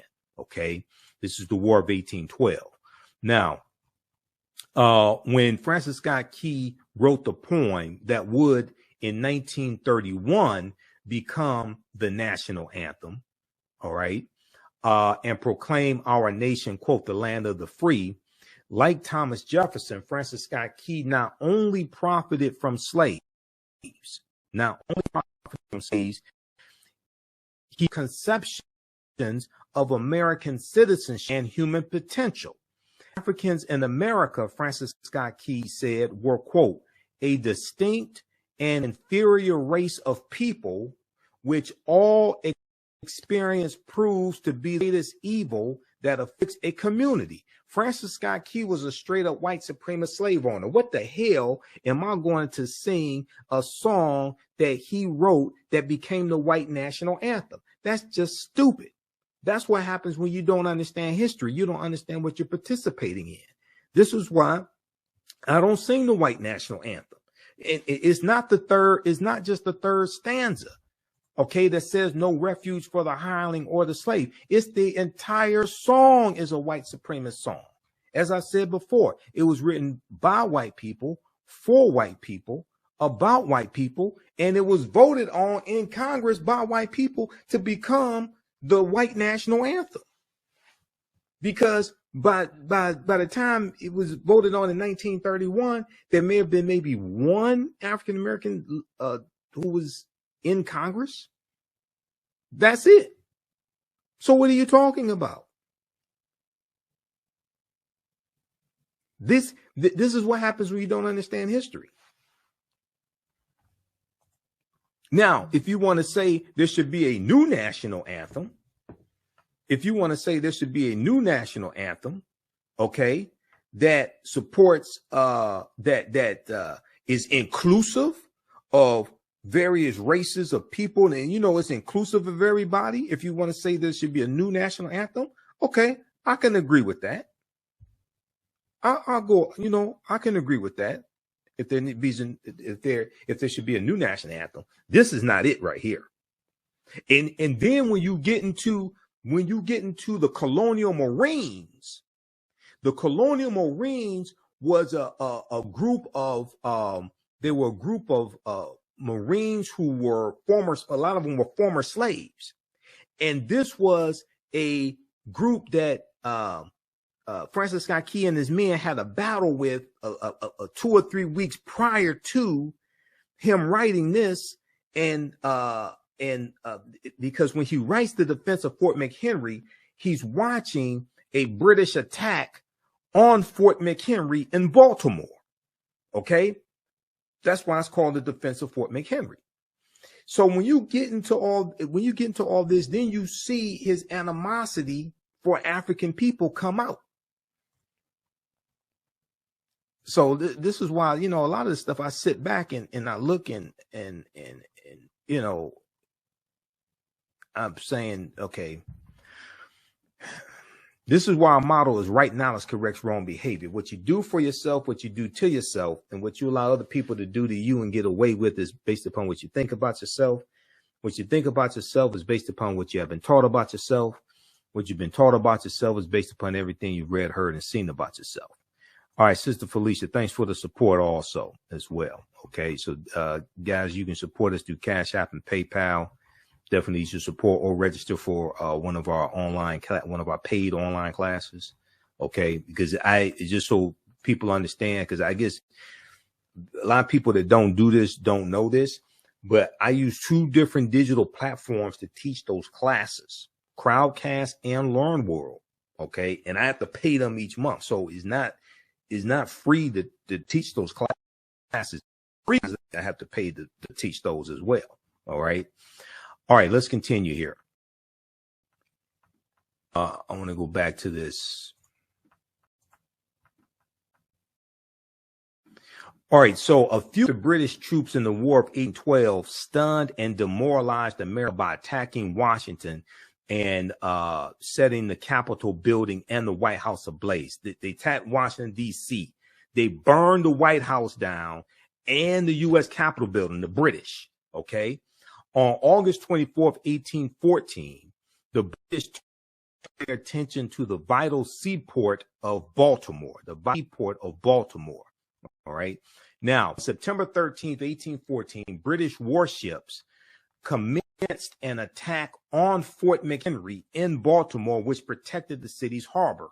For 25 hours, bombs and rockets rained down on the fort while Americans still wondering whether their newfound freedom would really be short-lived, awaited news of Baltimore's fate. So this is after the American Revolutionary War, which was 1775 to 1783 against Great Britain also. Okay. So, so you have America, largely white people in America, wondering, okay, are we still going to be a free nation, etc.?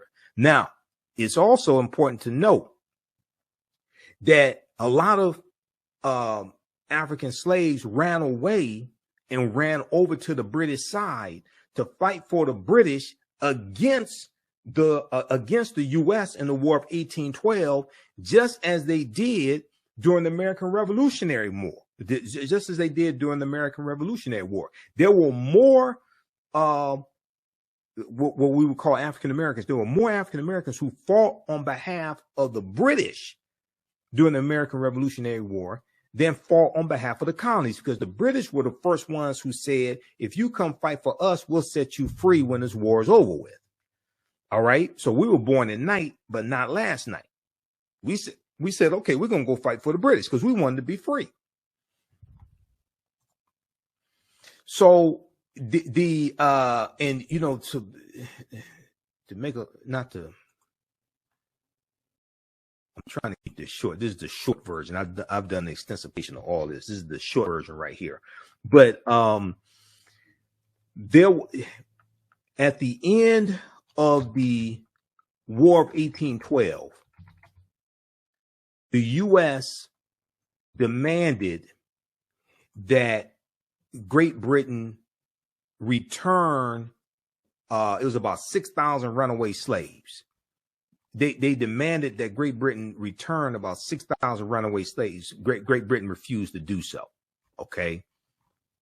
The War of 1812, to understand these, and you know, and to understand the U.S., and this puts us on a trajectory to the Civil War also. Okay, this puts us on a trajectory to the Civil War as well. Read this article here, just for the sake of time. This is written by Dr. Jason Johnson for TheRoot.com. I'm not a big fan of Dr. Jason Johnson. I've been listening to him, and yeah, he's all right, but I'm not. Some of that stuff he says is just it's not accurate. Let me just be polite and say it like that. Star-Spangled Bigotry: The Hidden Racist History of the National Anthem. July 4th, 2016. So it goes through and it talks about, let's look at the colonial Marines, okay? Because on particular note, Francis I. Key's opposition to the idea of the colonial Marines. Now, the colonial Marines were a battalion of runaway slaves who joined with the British Royal Army in exchange for their freedom. The colonial Marines were not only a terrifying example of what slaves would do if given the chance, but also a repudiation of the white superiority that men like Francis Scott Key was so invested in. So you got to understand, they get to go, these are runaway slaves who ran away from the U.S. and fought on behalf of Great Britain. Now they get the opportunity to take up arms and go kill their former slave masters. Oh, hell yeah, they're with that. And they're going to get their freedom also. That's why more of them fought on behalf of Great Britain than fought for the U.S. This terrified people like Francis Scott Key, who was a slave owner, because I guarantee you, he was afraid that his slaves would have an uprising as well and take him out too. Now, all of these ideas and concepts came together around August 24th, 1814, at the Battle of Bladensburg, where Francis Scott Key, who was serving as a lieutenant in the army at the time, ran into a battalion of colonial Marines, these former slaves who went to fight for Great Britain. His troops were taken to the woodshed by the very black folks he disdained. He got his ass kicked by these black colonial Marines, and he fled back to his home in Georgetown to lick his wounds. The British troops, emboldened by their victory in Bladensburg, then marched into Washington, D.C., burning the Library of Congress, burning the U.S. Capitol building, and burning the White House. You can imagine that Francis Scott Key was very much in his feelings, seeing black soldiers trampling on the city he so desperately loved. Now, a few weeks later, in September of 1814, not 1815. A few weeks later, in September of 1814, far from being a captive, Francis Scott Key was on a British boat begging for the release of one of his friends, a doctor named William Beans, or Benes, I'm not exactly sure how to pronounce it. Francis Scott Key was on the boat waiting to see if the British would release his friend when he observed the bloody battle of Fort McHenry in Baltimore, September 13th, 1814. America lost the battle, but managed to inflict heavy casualties on the British in the process. This inspired Francis Scott Key to write what would later be called the Star-Spangled Banner. He named it The Defense of Fort McHenry. It was a poem. He wrote the poem after watching the battle. So that's when he said, and our flag was still there. Okay. He's talking about the flag was still flying at Fort McHenry. This is where this comes from.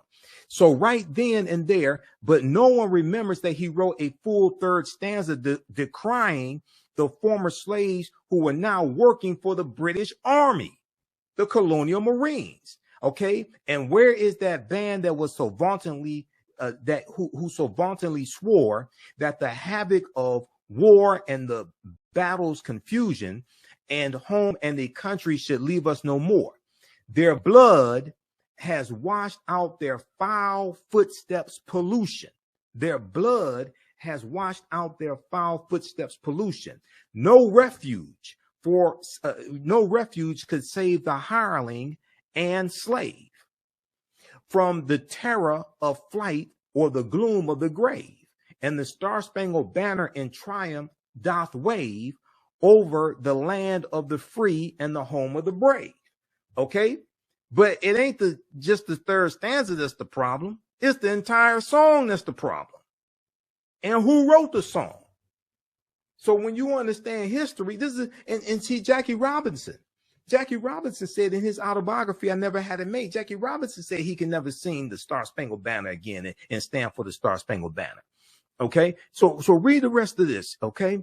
Knowledge is power. Right knowledge corrects wrong behavior. What you do for yourself, what you do to yourself, and what you allow other people to do to you and get away with is based upon what you think about yourself. What you think about yourself is based upon what you have been taught about yourself. What you've been taught about yourself is based upon everything you've read, heard, and seen about yourself. All right, now,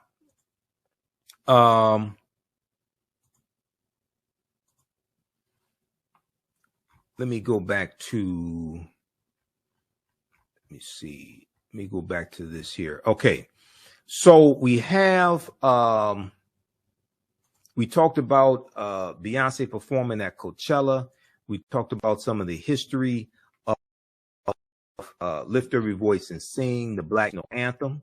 Okay. It's not the unofficial Black National Anthem, because I tell you, when I was growing up, we say, okay, now it's time to sing the unofficial Black National Anthem. No, that's white people trying to tell us it's the unofficial Black National Anthem. First of all, you can't, we determine what the Black National Anthem is. Europeans can't tell us what the Black national anthem is. They're trying to define reality for us. Power is the ability to define and shape reality and have other people accept your definition of reality as if it were their own. Is Dr. Wade Noble correctly teaches us. All right. Okay, so we talked about the history of James Weldon Johnson and the Black national anthem. We talked about backlash the NFL is getting for having Sheryl Lee Ralph perform it during a game during the Super Bowl, and 68 to 70% of the league are African American. We dealt with some of the history of Francis Scott Key as well.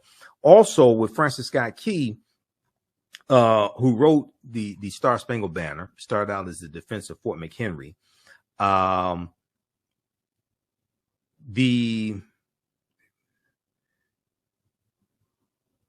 Let me see something. It's right here. Yeah.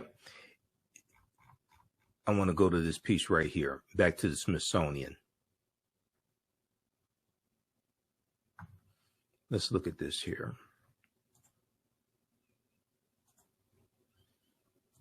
Back to the article from Smithsonian Mag.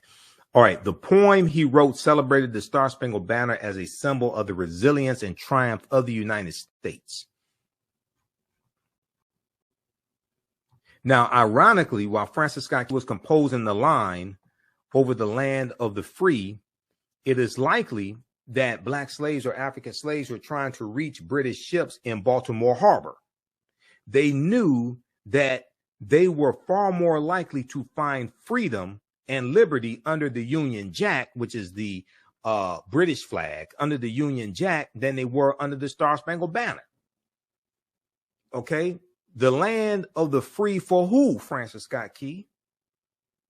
The land of the free for whom? Now, additionally, Francis Scott Key used his office as the district attorney for the city of Washington, D.C. from 1833 to 1840 to defend slavery, attacking the abolitionist movement in several high-profile cases. He tried to have Reuben Crandall executed for having abolitionist pamphlets. In the mid-1830s, the abolitionist movement was gaining momentum. So right around 1830, 1831, the Underground Railroad is formed, okay? Largely up north. The majority of it is up north, okay? And then you have a Southern Underground Railroad going from Texas into Mexico, because when Vicente Guerrero, who was the second president of Mexico, when Vicente Guerrero became president, he abolished slavery because he was a former slave. He was like Afro-Mexican, Vicente Guerrero.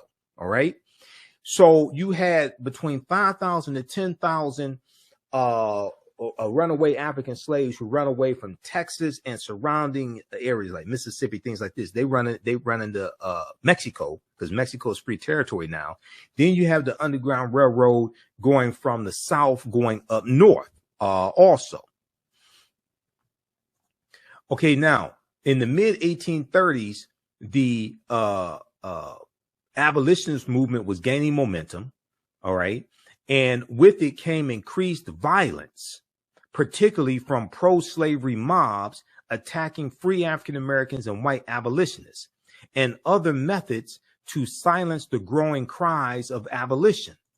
In the U.S. House of Representatives and United States Senate, in a House of Representatives and United States Senate inundated with petitions from abolitionists calling for the ending or restriction of slavery, pro-slavery congressmen looked for a way to suppress the voices of abolitionists. Now, also, we know that in 1808, January 1st, 1808, the international transatlantic slave trade was abolished. And the international transatlantic slave trade dealt with bringing Africans into the country to enslave them. And this is that law passed Congress March 2nd, 1807. Okay. And it went into effect January 1st, 1808. Now, it still allowed slavery to exist in the U.S., but it made it illegal to bring Africans into the country to enslave them. And this dealt with that there were international treaties, Great Britain and the United States. Britain into 1807, U.S. Congress March 2nd, 1807 bans the international transatlantic slave trade. National other countries that enter into these international treaties, and this is stipulated in Article 1, Section 9, which the earliest that the international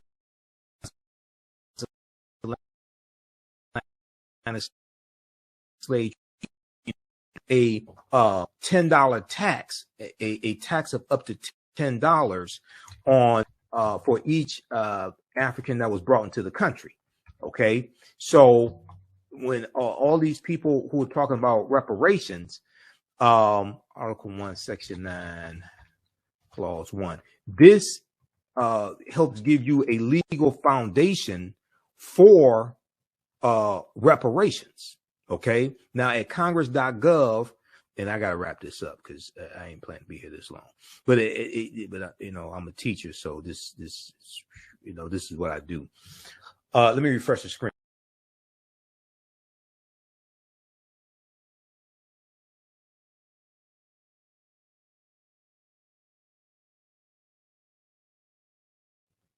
All right, now, okay, we're back here because I got to upgrade the I got to upgrade my laptop. I need a new laptop. I need one that has a faster processor than this laptop here.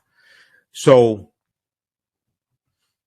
U.S. Constitution. So this is congress.gov, Article 1, Section 9, Clause 1, migration or importation. Okay. Restrictions on the slave trade. This is in the U.S. Constitution. The migration or importation of such persons as any of the states now existing shall think proper to admit, shall not be prohibited by the Congress prior to the year 1808, but a tax or duty may be imposed on such importation not exceeding $10 for each person, not exceeding $10 for each person. So all the Africans that were brought into this country from January 1st, 1808 to July of 1860, when the Clotilda comes into Alabama, about July of 1860, and the Clotilda is the last known slave ship that came into the U.S., and that was illegal because when that whole thing happened because of a bet that a wealthy white man made that he could bring in a slave ship and he could navigate around the authorities. Okay, that's how that happened. But all those Africans that were brought in from January 1st, 1808 to July of 1860 was illegal based upon federal law. And their court cases like the 1841 U.S. Supreme Court case of the United States versus the Amistad that document this, because those Africans, Joseph Sinkio and those Africans largely from Sierra Leone on the Amistad slave ship, which was 1839, and then the U.S. Supreme Court cases 1841. When they were captured, it was illegal and violated international treaties. If you go to archives.gov, U.S. National Archives, and look up the Amistad case, okay, U.S. National Archives, the Amistad case, the first thing that it tells you is that it was illegal for those Africans to be captured in the first place because it violated international treaties. All right, so U.S. National Archives, archives.gov, the Amistad case. In February 1839, Portuguese slave hunters abducted a large group of Africans from Sierra Leone and shipped them to Havana, Cuba, a center for the slave trade. This abduction violated all of the treaties in existence. You're dealing with a violation of international law when they were captured. Okay. Then when you go through and click on read more, and you go through and read the whole court case, and it went through the federal courts, then it went to the U.S. Supreme Court. Okay, the U.S. Supreme Court decided in favor of the Africans, stating that they were free individuals kidnapped and transported illegally. They had never been slaves because it was illegal for them to be captured in the first place. It was illegal for that slave ship to come into U.S. waters. Also, because the international transatlantic slave trade had been abolished January 1st, 1808. Okay. Now, they won their freedom.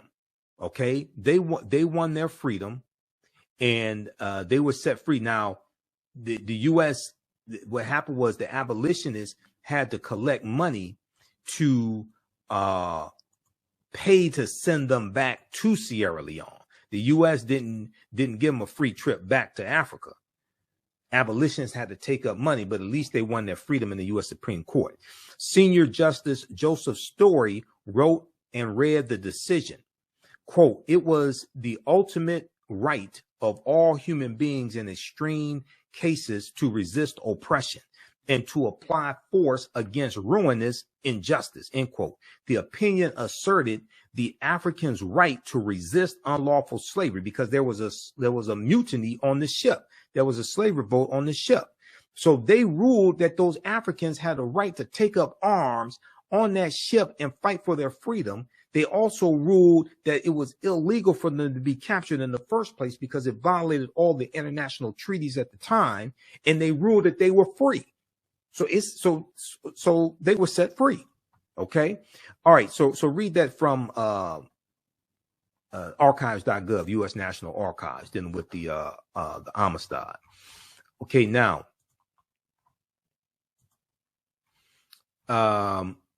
let's go back. I'm going to wrap up here because I have to get out of here. I'm going to wrap up here with the Smithsonian Mag, and then we'll give you information about